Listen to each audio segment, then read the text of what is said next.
আসসালামু আলাইকুম বন্ধুরা, আজকে ফজরের পরে আপনাদের জন্য একটি ভিডিও নিয়ে হাজির হলাম। বন্ধুরা, আপনারা কিছুদিন আগেই দেখতে পেরেছেন যে আমরা ফল খাওয়া শেষ, তারপর আমরা ফাউন্ডেশন প্রুনিং করেছিলাম।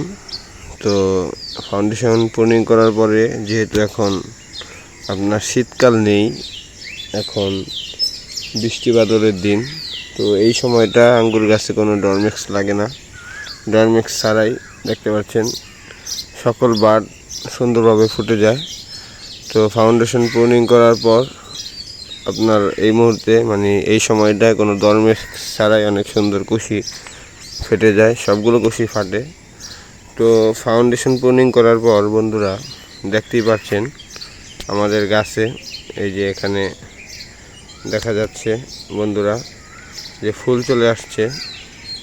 তো এরকম পুরো গাছে অনেক ফুলই আসছে, অফ সিজনে তো বেশি একটা ফুল আসে না, অল্প অল্প ফুল আসে। তো আপনারা ফাউন্ডেশন প্রুনিং করার পর এখন কি করণীয়? তো বন্ধুরা দেখতেই পাচ্ছেন যে আমি এই যে এখানে একটি বাড একটি সাইড ব্রাঞ্চ, ঠিক আছে।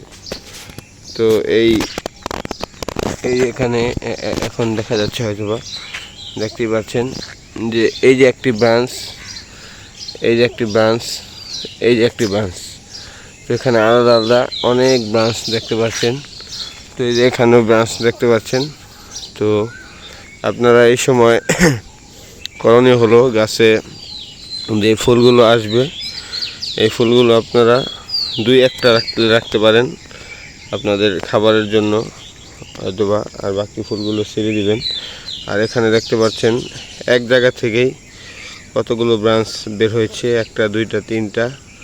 তো আপনারা করবেন কি, একটা ডালের ভিতরে মোটামুটি এরকম একটা ব্রাঞ্চ রেখে বাকিগুলো এভাবে ছেড়ে দিবেন।